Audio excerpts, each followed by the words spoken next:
जय Shri Krishna students. Everyday work versus scientific work confusion है, आज मैं क्लियर कर दूंगा। ठीक है, अक्सर आप जो सोचते हो कि जैसे कि आप पढ़ाई कर रहे हो, स्टडी कर रहे हो, तो आप उसको वर्क डन बोलते हैं, यस और नो। जैसे कि आप दीवार को पुश कर रहे हो, you are pushing a rigid wall, तो आप जनरली बोलते हो कि मैंने वर्क डन किया है, लेकिन that is not actually the work. Okay, science के टर्म्स में वर्क किसको बोलेंगे? Exerting a force means you are exerting a force. अगर आप बोलोगे कि सर दीवार को मैंने धक्का दिया तो फोर्स तो मैं दे रहा हूं, हाँ, लेकिन that causes an object to move. लेकिन आपने दीवार को धक्का दिया, लेकिन क्या दीवार ने अपनी पोजीशन चेंज करी? नहीं करी, तो उसको हम वर्क नहीं बोल सकते। मतलब जनरली आप डे टू डे लाइफ में आप स्टडी करते हो तो आप बोलते हो मैंने वर्क डन किया, हाँ। आप दीवार को धक्का देते हो तो आप बोलते हो कि मैंने वर्क डन किया, लेकिन क्या सही मायने में इसको वर्क डन बोला जाता है? तो साइंस में according to physics this is not the work done. ठीक है, वर्क डन के लिए दो क्राइटेरिया है। ठीक है, एक तो a force must act on an object, मतलब किसी भी ऑब्जेक्ट पे आपने फोर्स अप्लाई किया है, ये एक क्राइटेरिया होना चाहिए। ठीक है, दूसरा क्राइटेरिया क्या है?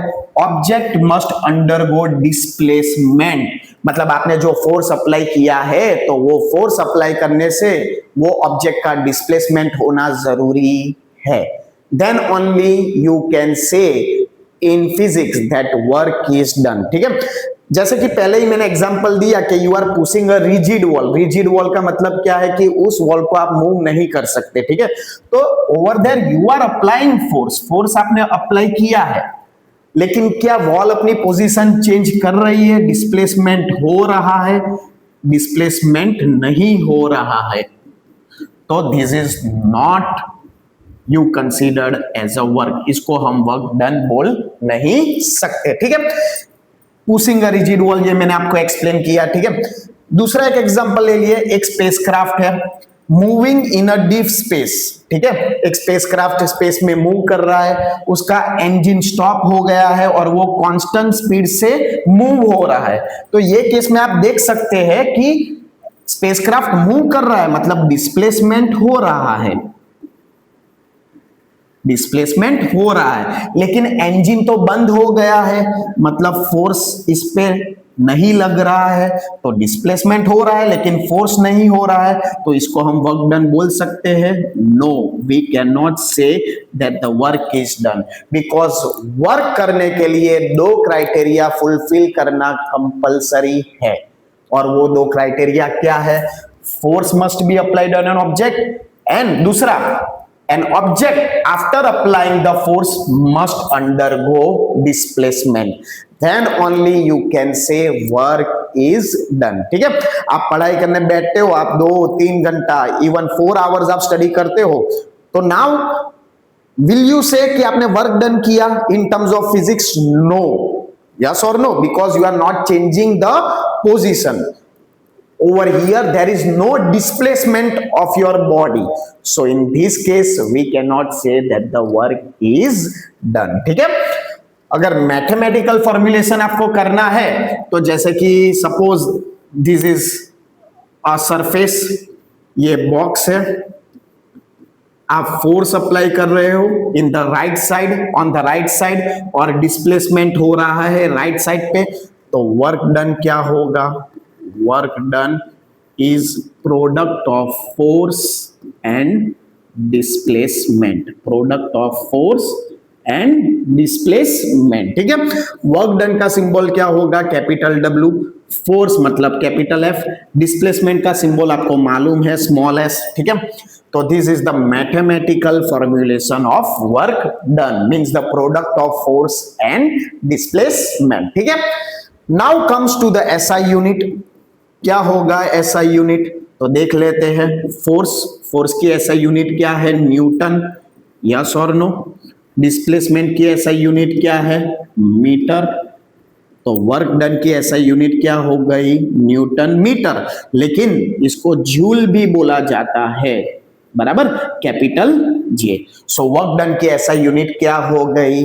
जूल। ठीक है, now if you are asked in exams to define 1 joule, 1 joule आप किसको बोलेंगे? ठीक है, तो सबसे पहले जूल का मतलब क्या है? न्यूटन मीटर है। हाँ, न्यूटन का मतलब क्या है? Force.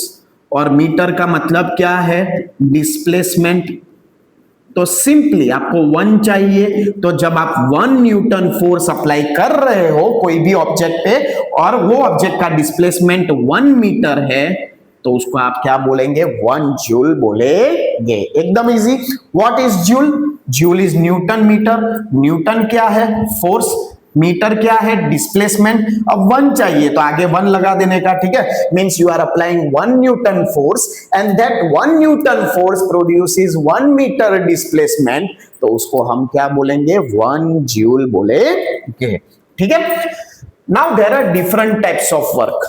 One is the positive work, बराबर। ठीक है, पॉजिटिव वर्क किसको बोलेंगे? Suppose you are applying the force on the right side. You are applying the force on the right side and your displacement is also on the right side. Means the direction of force and the direction of displacement is same. Then you can say that the work done is positive. ठीक है, एक example ले लेते हैं। Car को आप drive कर रहे हो, ठीक है, फोर्स आगे लगा रहे हो और कार भी आगे मूव कर रही है, तो in such case the work is said to be positive. ठीक है, I am not talking about the friction force right now. ठीक है, सो पहला वर्क क्या होगा? पॉजिटिव वर्क होगा। मतलब जब भी आप फोर्स अप्लाई कर रहे हो और वो डिस्प्लेसमेंट फोर्स की डायरेक्शन में ही हो रहा है, जैसे कि आप फोर्स ऊपर अप्लाई कर रहे हो और डिस्प्लेसमेंट भी ऊपर ही हो रहा है। अगर आप फोर्स राइट साइड अप्लाई कर रहे हो और डिस्प्लेसमेंट भी राइट साइड हो रहा है, then in such case the work done is positive. ठीक है, सेकंड क्या होता है? Negative work. नेगेटिव वर्क क्या होता है?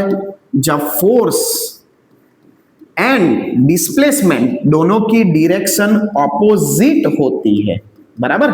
जैसे कि you are throwing the ball upwards, आप बॉल को अपवर्ड थ्रो कर रहे हो, ठीक है, एंड ग्रेविटी कहां लग रही है? नीचे लग रही है। मतलब force is acting downwards, force of gravity is acting downwards and the ball is moving upwards, your displacement is upward, then in such case the work done will be negative. Positive work में formula क्या होगी?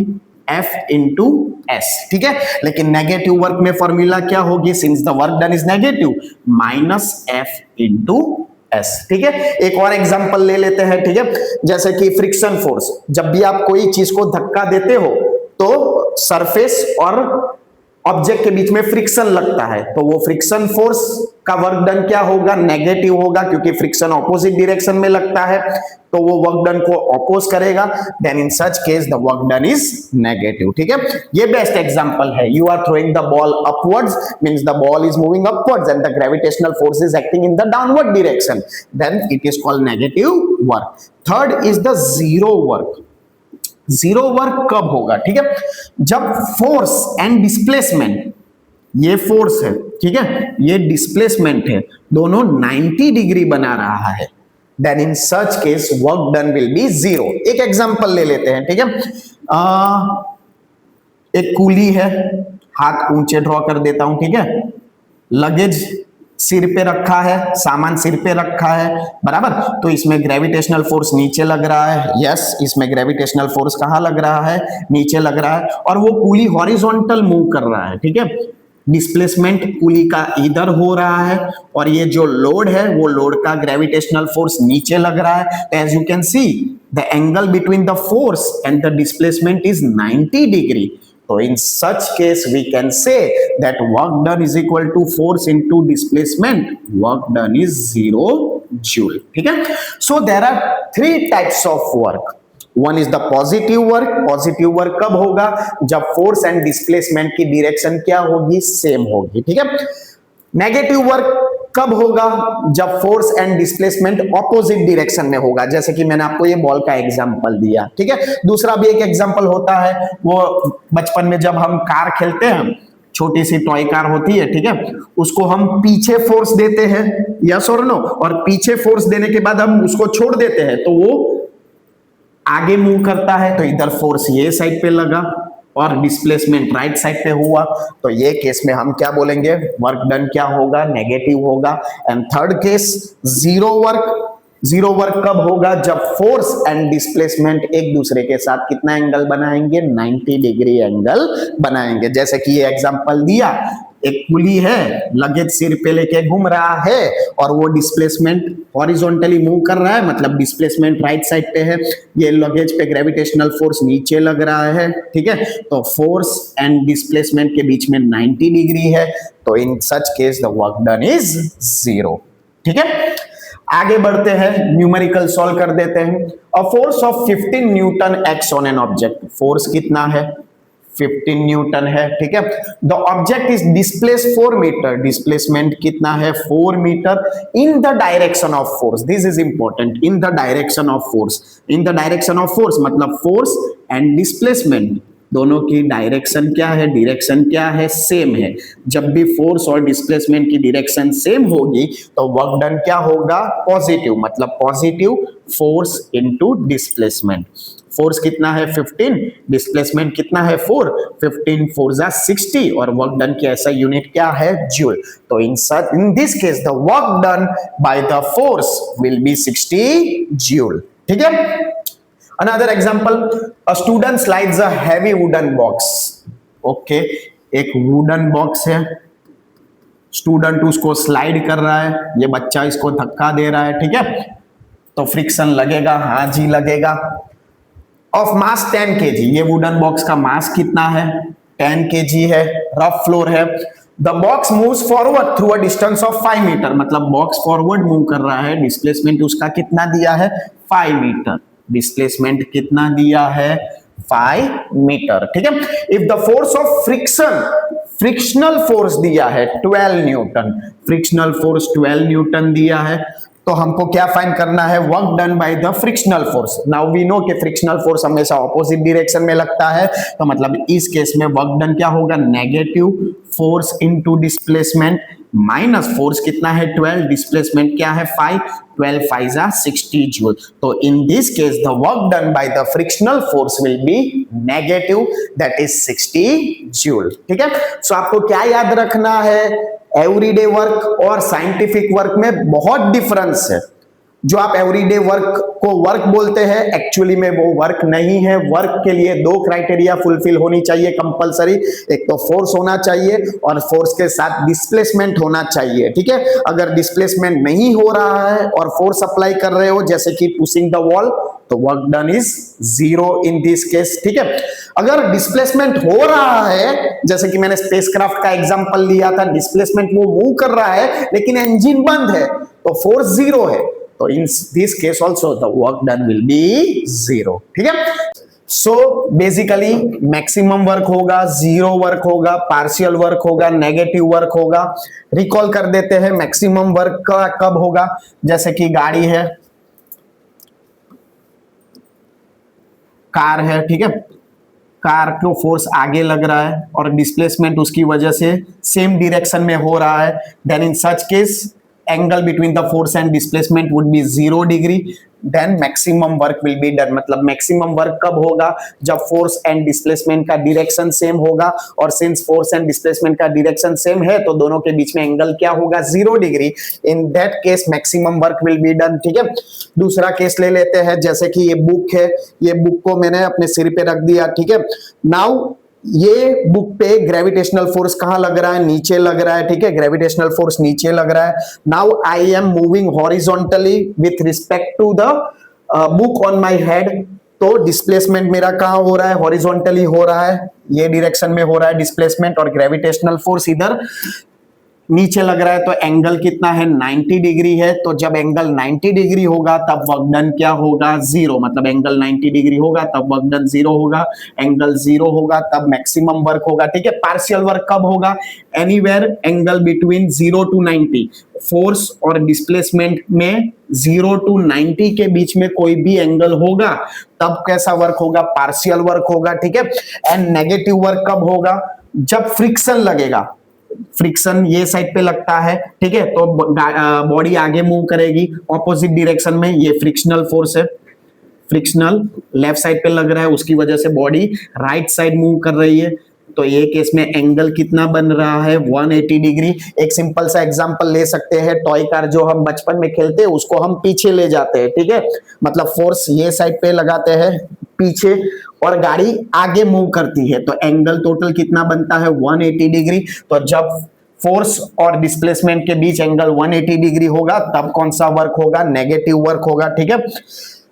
फिर आएगा work done against the gravity. Work done against the gravity का एक example ले लेते हैं, जैसे कि ये बुक है, ठीक है, ये नीचे बुक है, तो ये बुक को मैंने उठाया, तो जैसे ही मैंने बुक को लिफ्ट किया तो ये इसको मैंने ग्रेविटी के अगेंस्ट लिफ्ट किया, हाँ, क्योंकि ग्रेविटी नीचे लगती है, और ये बुक को मैंने ऊपर उठाया तो work done against the gravity हो गया। तो इसमें वर्क डन हम कैसे कैलकुलेट कर सकते हैं, तो सिंपली वर्क डन की फॉर्मूला हमको मालूम है, फोर्स इनटू डिस्प्लेसमेंट, ठीक है। अब न्यूटन का सेकंड लॉ हमने पढ़ा है, फोर्स क्या होता है, ma, मास इनटू एक्सीलरेशन। और सिंस इधर हम हाइट की बात कर रहे हैं, बुक को मैंने नीचे से ऊपर उठाया, मतलब हाइट की बात कर रहे हैं, तो डिस्प्लेसमेंट के बदले क्या आ जाएगा h, ठीक है। नाउ ओवर हियर हम बॉडी को हॉरिजॉन्टली मूव नहीं कर रहे हैं। अगर बॉडी को हॉरिजॉन्टली मूव करते तो हम कौन सा वर्ड यूज करते हैं, एक्सीलरेशन। लेकिन बॉडी को हम वर्टिकल मूव करते हैं तो instead of acceleration we will use acceleration due to gravity, मतलब a के बदले क्या हो जाएगा g और h का h, तो फॉर्मूला क्या हो गया mgh, ठीक है। मास क्या है, जैसे कि लिफ्टिंग 2 किलोग्राम बुक का मास कितना है 2, g की वैल्यू अप्रोक्सीमेटली 9.8 मीटर पर सेकंड स्क्वायर होती है, लेकिन अभी इजी कैलकुलेशन के लिए मैं अप्रोक्सीमेटली क्या ले लेता हूं 10 मीटर पर सेकंड स्क्वायर, ठीक है। और हाइट कितनी है, कितनी हाइट तक बुक को लिफ्ट किया 5, तो 10 2 जा 20, 25 जा 100 joule work done. So this is how we calculate the work done against the gravity. Thank you.